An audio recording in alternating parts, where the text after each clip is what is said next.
Jasver's POV. The city smelled like possibility. Or maybe it was just the exhaust and the faint aroma of coffee from the corner cafe. I'd like to pretend it was the former. Pretend that as I lugged the last box up 3 flights of stairs to my new apartment, I wasn't carrying every memory of Ethan with me in every fragile piece of cardboard. Pretend that moving to a city I barely knew, starting a new job at Lawson Enterprises, and deleting the last traces of him from my phone would actually make the ache go away. It didn't. Not yet. I paused at the threshold of my empty apartment, letting the late morning sunlight cut across the hardwood floor. My chest still tightened every time I remembered the way Ethan had smiled at me while texting someone else under the table at our anniversary dinner. That charm, that practiced warmth, it had masked betrayal so well that I hadn't seen it coming. And now, here I was, 24, freshly single, and trying to convince myself I could survive a fresh start without losing pieces of myself in the process.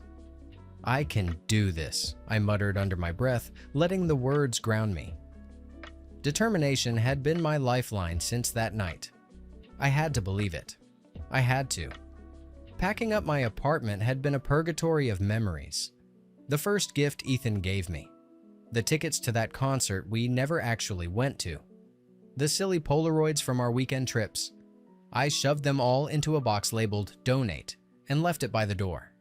He didn't deserve a second thought in this new chapter. I would keep the lessons, sure. Heartbreak was educational in a twisted sort of way. But the man himself? Gone. Lawson Enterprises had sent the offer a week ago. Executive assistant to Macello Lawson. Big office, big clients, big stakes. Just what I needed. Structure, deadlines, and an environment where personal feelings didn't belong. My resume had screamed reliable, precise, driven, and maybe for the first time in months, I felt like I could live up to it. Stepping into the lobby that first morning, my chest tightened in ways unrelated to nerves. The office smelled faintly of polished wood and citrus, expensive and deliberate. And then he walked in. Macello Lawson. He was imposing. Broad-shouldered in a perfectly tailored suit that suggested money and authority. Hair neatly styled. Eyes a shade of gray that was sharp enough to cut through the walls I'd been building around myself. He didn't smile. Not even a little. But it wasn't the absence of a smile that unnerved me. It was the way he simply existed in a space and made it his own. Commanding, controlled, quiet. And then his gaze flicked to me. Just for a moment, a small tilt of his head like he was measuring me, weighing whether I belonged. I felt it. An almost imperceptible pull. Something in the way his eyes lingered, and for a heartbeat, I forgot how to breathe. I told myself it was nothing. Attraction didn't belong here. Not on day one. Not with my heart still raw from betrayal. But then he spoke. Just one word. Cooper. My last name on his lips carried weight, authority, and something else I couldn't name. I managed a nod, my own voice small, tentative. Jasver, I said. Yes, sir. Good morning. There was an echo of something behind those gray eyes. Recognition, judgment, or maybe just curiosity. My stomach twisted, and I forced myself to look down at the neatly stacked paperwork in front of me. Keep it professional. Focus. Survive. The first few hours were a blur of introductions, schedules, and corporate jargon. But every time I turned to jot a note, or answered a phone call, or walked past his office, I felt it. The magnetic pull that made my pulse accelerate. His presence wasn't hot and aggressive. It was controlled, deliberate, quiet. And it got under my skin in a way I didn't want to admit. I found myself stealing glances when I thought he wasn't looking. The subtle twitch of his jaw when he was thinking. The way he rested one hand on the edge of his desk as if he owned the space. And maybe he did. The way his voice carried across the room. Calm, deep, authority-laced. making every instruction feel like an unspoken command. I had to remind myself constantly. Macello Lawson was my boss. Professional, untouchable, absolutely off limits, and yet, I caught that flicker of familiarity again. Something about the tilt of his head, the measured way he observed people, the sharp precision of his movements. It felt like déjà vu, a memory lodged in my chest I couldn't quite place. My mind fought against the recognition, forcing focus on spreadsheets, client schedules, and emails. Keep your distance. Stay professional. Don't get caught in your own head. But even as I told myself that, there was a flutter in my chest whenever he passed near me. A strange, unwelcome heat that had nothing to do with work and everything to do with him. I hated it. Hated it because it made me feel alive when I shouldn't be. Vulnerable. Exposed. By the time my shift ended, I was exhausted but restless. I'd survived my first day, kept my composure, and not made a fool of myself. But walking out of the glass doors into the cool evening air, my thoughts kept circling back to him.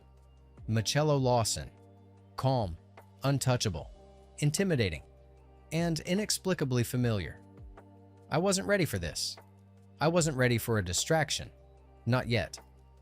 But something told me I wouldn't get a choice. A week in. It had been a week since I started at Lawson Enterprises, and I was still figuring out how to breathe in this place. Everything about it felt calculated. The marble floors reflected perfection. The staff moved like clockwork. And at the center of it all was Macello Lawson, my boss. Every morning he walked in with the same silent command that made the entire floor straighten like schoolchildren. His suits fit him with cruel precision. His voice, low and steady, never rose. Yet it could cut sharper than glass when he corrected a mistake. And I'd already made 3. The first time he'd stood behind me, one hand on the edge of my desk, his tone measured. Recheck the client's report before sending. Macello Lawson doesn't repeat mistakes. The way he said his own name, it was like a brand, a warning. I nodded, muttered a quick apology, and felt his gaze linger on me longer than it should. That gaze did things to me I didn't want to admit. I wasn't ready to feel anything again, not after Ethan.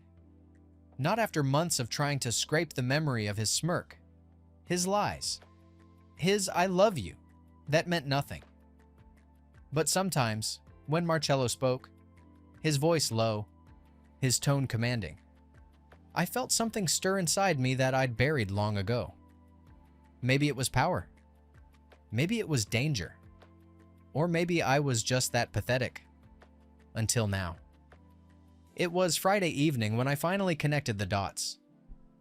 The office had thinned out, the hum of printers fading into silence. I sat at my desk, pretending to organize files, but really, I was on Google. I typed Macello Lawson just to know the man I worked under. CEO 35, graduated from Harvard Business School. Founder of 2 subsidiaries before merging with Lawson Enterprises. Then my eyes fell on one word that made my stomach drop. Siblings. Ethan Lawson. Everything inside me went still. The cursor blinked, the screen glared, and my chest tightened like a vice. The surname should have clicked earlier. I mean, Lawson Enterprises, Macello Lawson, Ethan Lawson. But Ethan had never mentioned a brother. He'd said his family was complicated, and back then, I didn't dig deeper. I was too in love, too stupidly trusting. And even when I met his family, I never saw Macello around. How did I miss that? How the hell did I not notice the same surname, the same sharp jawline, those gray eyes that looked through you instead of at you? My heart thudded against my ribs as the memory of Ethan's smirk flashed in my head. The same curve that Macello's mouth had when he was slightly amused or slightly irritated, like he'd seen the world's nonsense and decided he was above it. I wanted to slam my laptop shut, but my hands wouldn't move. I just stared at the screen, numb, my head spinning. And that's when I felt a shadow fall over me. The scent of his cologne, clean, subtle, expensive, hit before his voice did. "Working late?" I froze. My fingers hovered uselessly over the keyboard. I looked up slowly, and there he was. Macello Lawson, standing right beside me. His gaze flicked to the screen for a second. I didn't even have time to close the tab. His bio stared right back at him. His name. His brother's. Marcello's jaw flexed. His eyes, always so unreadable, flared for just a heartbeat. Not anger, something sharper, heavier. "So," he said quietly, almost too calm, "you've finally done your homework." My throat went dry. I wanted to explain, to say it wasn't what it looked like. But before I could, he leaned closer, his hand resting on the edge of my desk, inches from mine. The air between us thickened, hot and suffocating. "Whatever relationship you and my brother have," he said, voice low but cutting, "stays out of my office. I don't want love shit in my company." The words hit hard. He knew. He knew me way before. But not the breakup, not the pain, but he knew enough. Enough to judge. Enough to remind me that I was an unwanted connection in his pristine empire. I swallowed hard, forcing my voice steady. "Understood, sir." He didn't move right away. His gaze locked on me, searching. Maybe he was looking for guilt. Maybe for weakness. But all I gave him was silence. Finally, he straightened, slipping his hands into his pockets. The flicker of emotion was gone, replaced by his usual flawless control. "Good. Keep it that way." He turned to leave, and I should have felt relieved. But instead, I watched the way his shoulders moved beneath his tailored suit, the way his voice lingered in my head long after he walked away. It wasn't just an attraction. It was something darker, something that burned under my skin in ways I didn't understand. That night, I couldn't focus. I replayed that look in his eyes when he saw the screen, half recognition, half restraint. He wasn't just being professional. He was warning himself too. And maybe that's what scared me most. Because beneath all that control, all that authority, I could feel it. The same pull that terrified me. I didn't know if it was hate or want, but I knew this much. Whatever Macello Lawson and I had just stepped into, it wasn't going to stay professional for long. 2 weeks later. 2 weeks at Lawson, and I'd barely had time to breathe. Work had swallowed my days, leaving nights for half-eaten dinners and unopened boxes. Tonight, I told myself I'd at least make it look like someone lived here. By the time I finally started unpacking my boxes, the clock was already past 10. The apartment still smelled like fresh paint and new beginnings, though the only thing that actually felt new was the silence. I was on a call with Mom while sorting through my stuff. Her voice crackled through the speaker, warm, familiar, grounding. "Are you eating properly, Jas?" "Yes, Mom. You sound tired." "I'm fine," I lied, smiling even though she couldn't see. "Just settling in." "The city's loud." She went on about my sister's baby shower plans, her tone light and chatty. I listened with half my mind, nodding, folding clothes, moving things around. Then my phone buzzed. Another call. Macello Lawson. I frowned. Why was he calling this late? I let it ring out, thinking it must be work-related and he'd probably text instead. But as Mom continued talking about floral arrangements and the kind of people she wanted to invite, my phone buzzed again. Macello, again. The third time, I sent it to voicemail. When Mom finally said goodnight, I sighed, before checking the matter with Macello, only to find 7 unread texts from him. The first few were what I expected. Short, direct messages about a presentation I'd worked on earlier. "You missed a key figure on slide 14. Fix the client projections. Check the last quarter's trend line." The next ones weren't. Are you even looking at your phone? Pick up the damn call. Or is your boyfriend keeping you busy? I froze. My heart kicked hard in my chest as my eyes ran over the last one again. Too busy talking to Ethan to care about your job? It didn't even sound like him. This wasn't Macello, the calm, clipped man who never raised his tone, who barely even blinked when someone messed up a report. This was someone angry, someone personal. Heat crawled up my neck. I tossed my phone on the couch, pacing the living room. I wanted to reply, to say something sharp, but I stopped myself. The last thing I needed was to give him more reason to call me out tomorrow in front of the team. Instead, I sat back down and opened my laptop. If he wanted that presentation fixed, I'd fix it.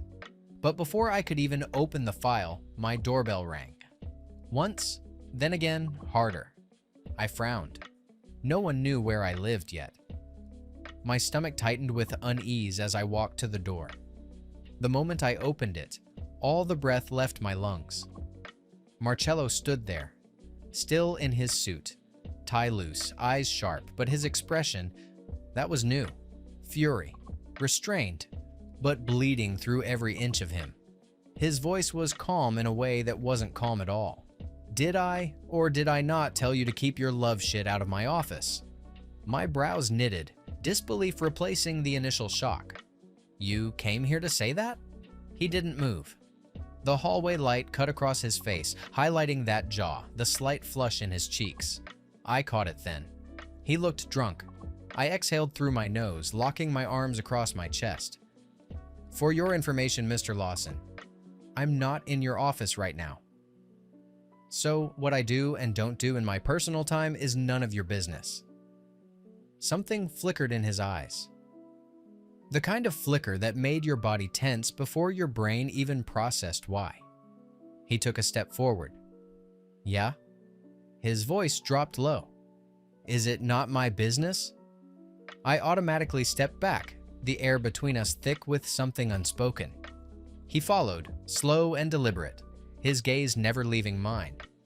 My spine hit one of the unpacked boxes behind me, and the edge dug into my back.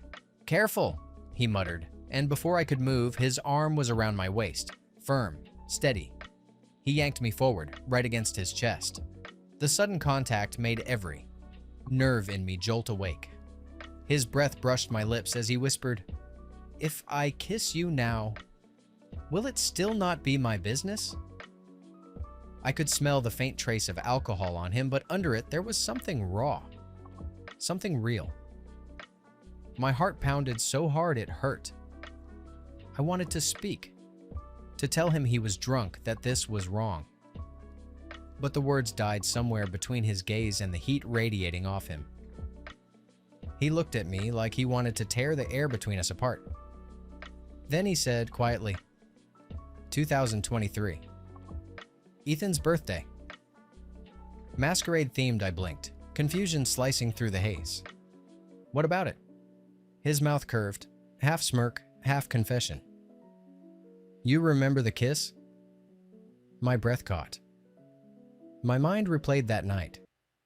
The chaos. The lights. Ethan laughing with everyone but me. The mask was loosely in my hand instead of on my face. The moment I finally found him, or who I thought was him, alone by the balcony. The same cologne. The same tux. I'd pulled him close, whispered happy birthday, and kissed him like I'd meant it. But the man had kissed me back harder, rougher, different. Macello's eyes softened with a dangerous kind of honesty.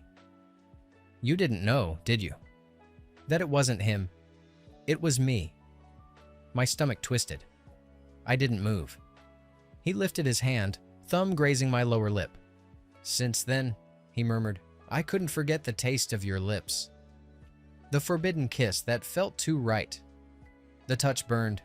I didn't want it to, but my body betrayed me, leaning into it before I even realized. His lips brushed mine. Not a kiss, just a breath of contact. A test. It was enough to set my pulse racing.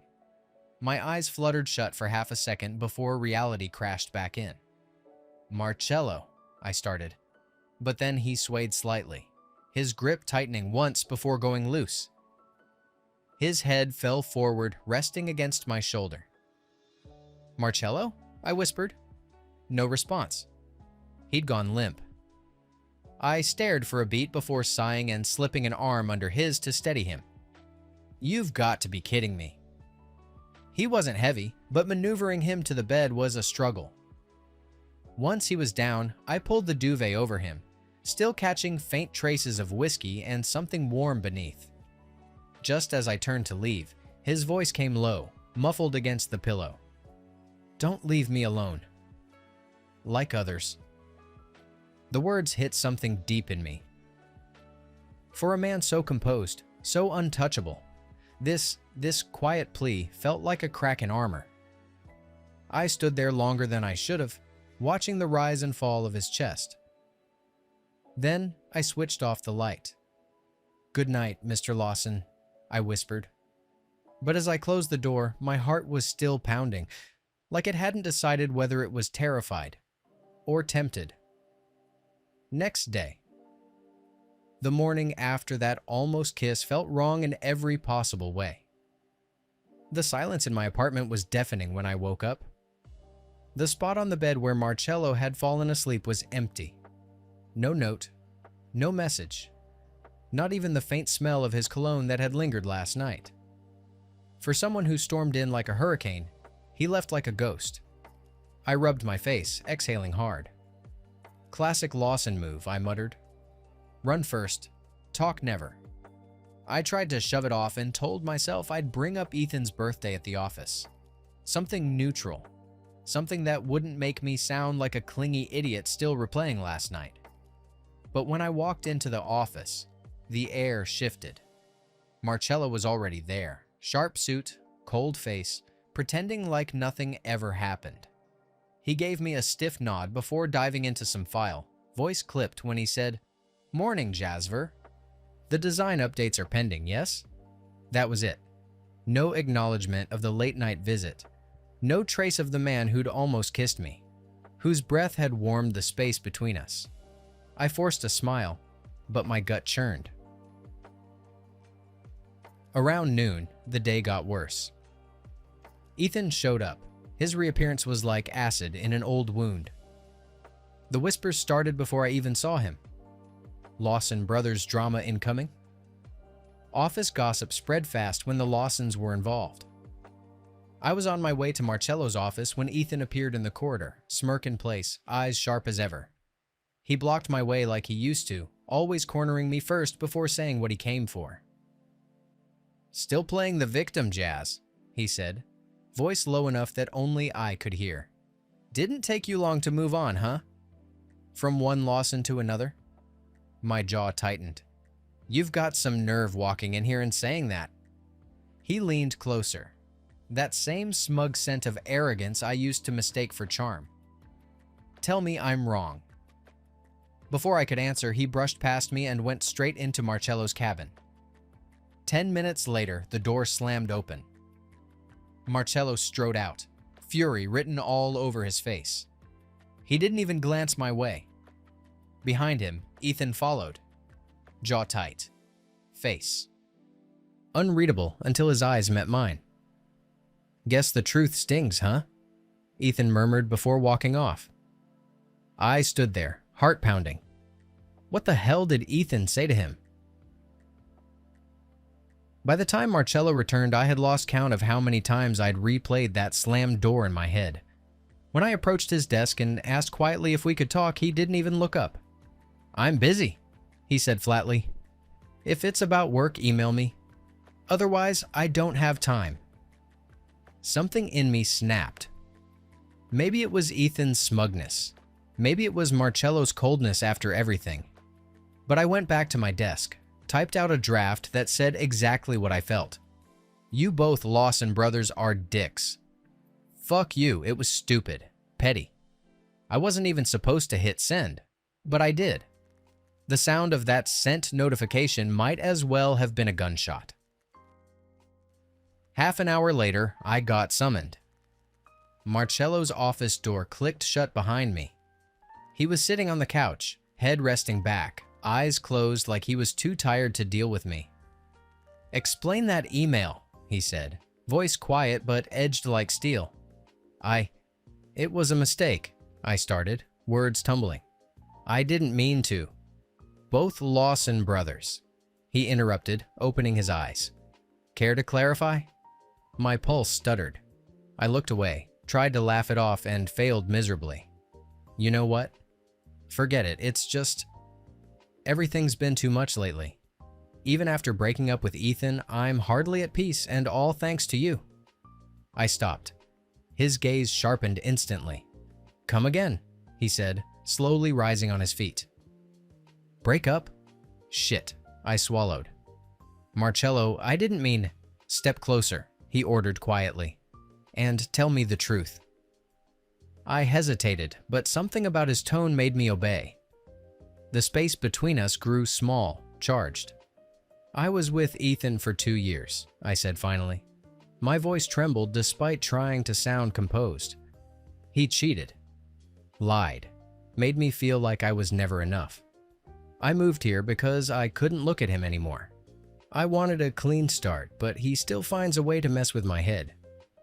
And then you came along, acting like him sometimes, confusing the hell out of me." Macello's eyes softened for a flicker, then guarded again. "You think I'm like him?" "I don't know what to think," I admitted, voice breaking slightly. "One moment you're yelling at me, next you're showing up drunk at my door, almost kissing me, then pretending I don't exist." Silence filled the room, heavy, suffocating. Then Macello stood, closing the last bit of distance. His voice dropped low, the edge replaced by something raw. "You think I wanted last night to happen?" "I don't know what you want." His jaw clenched, breath brushing my cheek. "I wanted to stop thinking about you. That's what I wanted." My stomach twisted. The air between us turned warm, almost dangerous. I didn't move, didn't breathe. His eyes flicked to my lips for a second. Just a second, before he stepped back, breaking whatever spell we were caught in. "I won't bother you anymore, Jasver. We will only talk business. Nothing more," he said finally. "And sorry about last night." He turned away, voice low but distant again, like he was pulling shutters over every raw nerve he'd just exposed.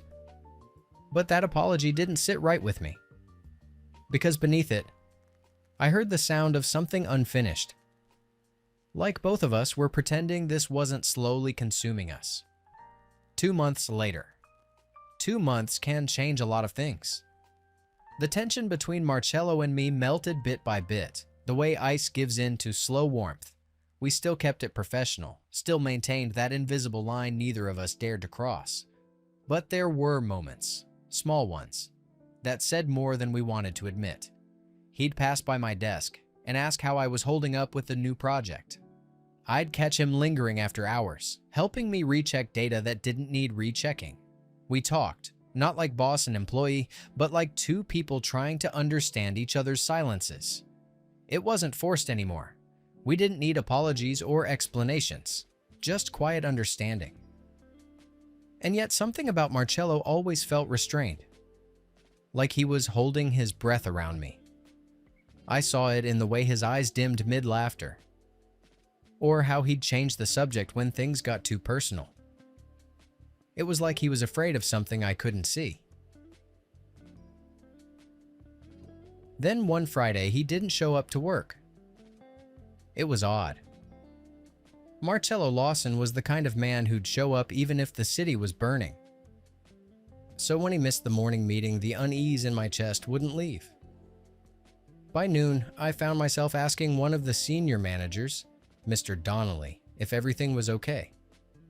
The old man sighed, eyes soft with something like sorrow. "You didn't hear, did you?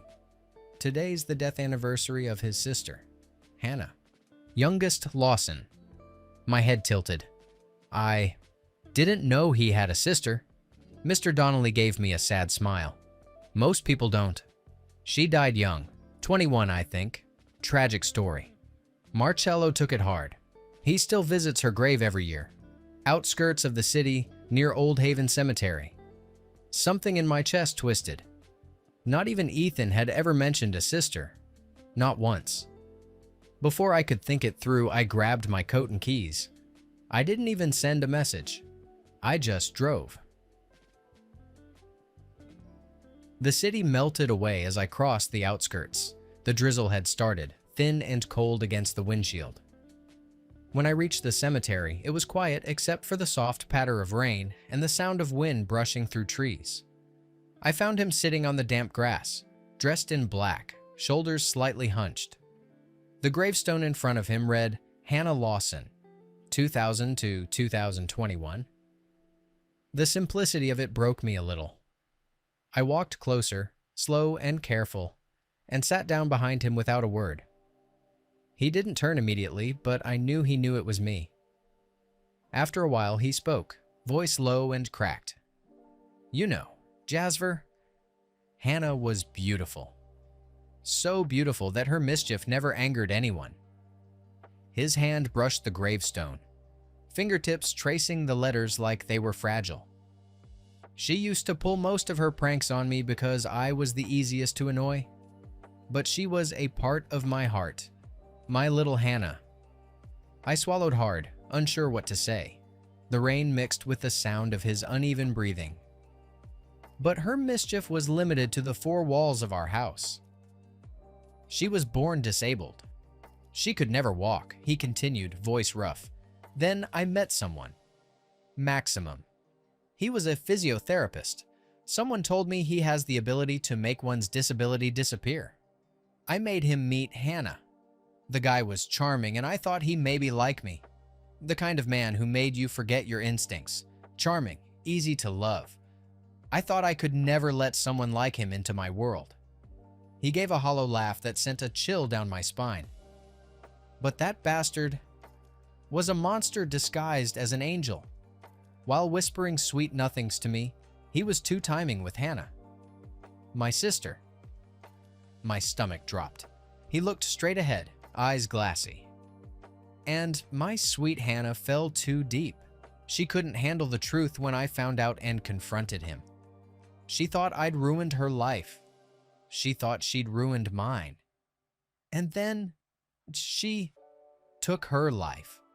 She was pregnant with his child, Jasver. His voice broke completely.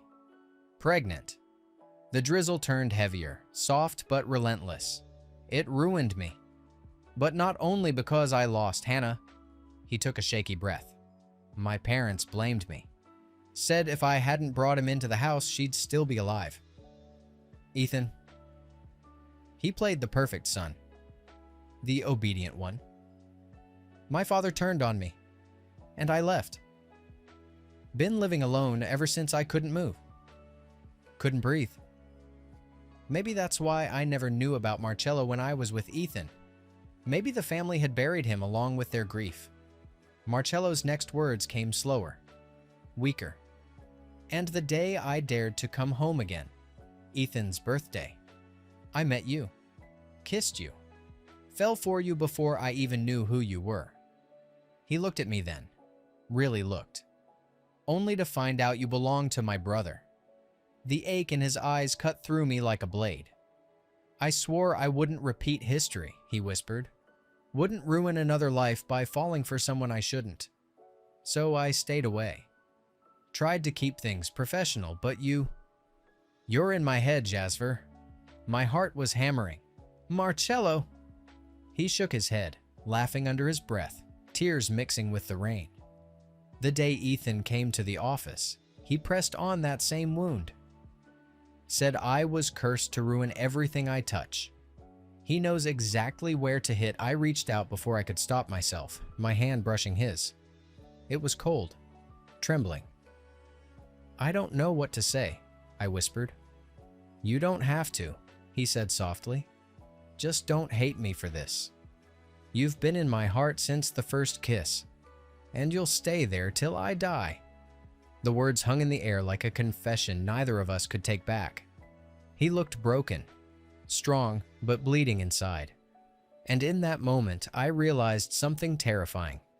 I didn't just feel sorry for him. I cared. Really cared. The rain poured harder, but neither of us moved. No more words. Just silence, and the faint warmth between us that refused to fade even in the cold. I couldn't move, couldn't speak. I only knew my eyes were locked with his, tracing the vulnerability in his gray irises, the tremor in his lips, the way his broad shoulders curved toward the ground like he was carrying the weight of every regret in the world. I reached up slowly, cupping his cheeks with my hands. "I don't care what anyone thinks," I whispered, voice low but steady. "Getting to know you, working with you, talking to you these past 3 months. I realized no one, not even Ethan, made my heart race the way you do, Macello. And as for belonging, I was never Ethan's to begin with." Our first kiss? That was proof, wasn't it? We were meant to find each other. Macello's eyes softened. He cupped my palm on his cheek, thumb brushing lightly across my knuckles. "You think so?" I chuckled softly, tears streaking down my face despite the rain. "Let me prove it to you." I leaned in, pressing my lips gently to his. His breath hitched immediately, eyes closing halfway, hands moving instinctively to rest on my hips. The kiss was slow, unhurried, a mixture of longing, relief, and hunger restrained for far too long. Rain fell heavily around us, soaking clothes and hair, but I didn't care. The world had narrowed to the taste of his lips, the warmth of his body, the quiet strength that he allowed me to touch for the first time. When we broke apart, he rested his forehead against mine, breath heavy, voice husky. "Want to shift from professional to personal?" I whispered, heart racing, teasing despite the raw emotion between us. Macello smirked mildly, soft gaze holding mine. "Professional? I don't think it was ever professional between us. You booked my heart before it became work." I smiled, tears mixing with raindrops on my cheeks. "So, what are we now?" He leaned close, lips brushing mine in a whisper. "You're my heartbeat." The kiss that followed was fiery, deliberate, and urgent. It wasn't a single act of desire, but a culmination of months of longing, tension, and unspoken truths finally finding release. The drizzle wrapped around us like a blessing, Hannah's memory lingering silently as if approving this moment of surrender, of belonging, of love finally allowed. I rested my hands on his broad chest, feeling the steady beat of his heart beneath my palms. Macello's fingers traced the line of my jaw, tilting my face gently, deepening the kiss. I moaned softly, letting myself be lost in him, in the storm, in the rain, and in the warmth of a man who had fought for distance and yet surrendered in the most human, passionate way. For the first time, I felt like everything had fallen into place. The heartbreak, the tension, the restraint, none of it mattered anymore. All that mattered was us. And when we finally pulled back, dripping wet, smiling through the rain and tears, I whispered, "I think we were always meant to find each other." Macello's lips brushed mine again, softly, like a promise. "And now," he said, voice husky and low, "you're mine. My heart, my chaos, my personal business." I laughed softly against his mouth, arms wrapping around his neck. "Then let's see how personal this can get." And as the rain poured over us, we kissed again, unhurried, unafraid, and completely ours. Epilogue 6 months later. The success party at Lawson Enterprises had a familiar theme, a masquerade. A part of me smiled at the irony. Fate had a funny way of repeating itself. I held my mask loosely in my hand, scanning the glittering crowd for Macello. 6 months. 6 months of stolen moments, late-night calls, and shared silences that spoke more than words ever could. We hadn't said the words out loud, not yet. But every glance, Every brush of hands, every time he fell asleep in my arms, whispered the depth of what we both felt. Marcello's life had always been a storm. His relationship with his family, the loss of Hannah, the layers of grief and guilt he carried, I knew them all. And yet he showed up every day unbroken, unshakable, untouchable. All of it was a mask, a way to survive. But before me, he let his walls crumble, his vulnerability raw and unguarded, and I loved him for it. I remembered 2 months ago when Ethan had dared to show up at the office again, trying to intimidate me. I'd stood my ground, letting him know it wasn't me who betrayed. You cheated on me, Ethan, and you dare mock Marcello and me? Hear me loud and clear, Ethan Lawson. You could never match Marcello, not in heart, not in humanity. He's a gem you couldn't touch, Ethan. Ethan had stormed out, humiliated, and I had seen Marcello's hard gaze soften that day. For the first time, someone had stood for him. Me. The thought made my chest tighten even now. I was tugged from my reverie when someone yanked me behind a pillar. Before I could react, lips pressed against mine. The kiss was slow, deliberate, and consuming, and I felt every beat of his heart, every tremor in his touch. I melted into it, returning it with the same intensity, letting the world fade around us. When he pulled back just enough to smirk, I felt my pulse spike. "Thought you wouldn't recognize me," he whispered, voice husky. I chuckled softly, my hands framing his face. Even that first time, and now, kissing you again. The person who was always meant for me. How could I not recognize? He removed his mask and I saw him. The gray eyes, the sharp jawline, the same intoxicating intensity I had fallen for months ago. And my heart softened completely. "Would you still recognize me in the crowd?" he asked quietly, his lips brushing mine again. "And come save me from the darkness?" Every nerve in me hummed. My voice shook, but my heart roared. "Every time, because I love you, Marcello." He sucked in a breath, unable to hold back any longer. Our lips met again, slow, hungry, sweet, and fiery all at once. When he finally rested his forehead against mine, I felt the weight of his words settle over me. "I love you so much, Jasver. You're the sunshine in my dark world. Never leave me alone." I pressed my lips to his again, whispering against his mouth, "Never ever, my love." The music faded, the laughter and chatter of the party melting into the background. For this moment, it was just us. Two broken hearts. Two lives touched by grief and betrayal, now finding fire and solace in each other. And as his hands wrapped around me, pulling me closer, I knew, no masks, no shadows, no ghosts of the past.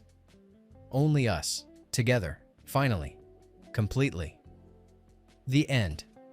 Have you ever caught yourself falling for someone you really shouldn't, like Jasver did with Marcello? How did you handle that tension? Thanks for watching. Subscribe to become part of our Rainbow Force and consider joining our membership for early access and exclusive content. Stay wholesome.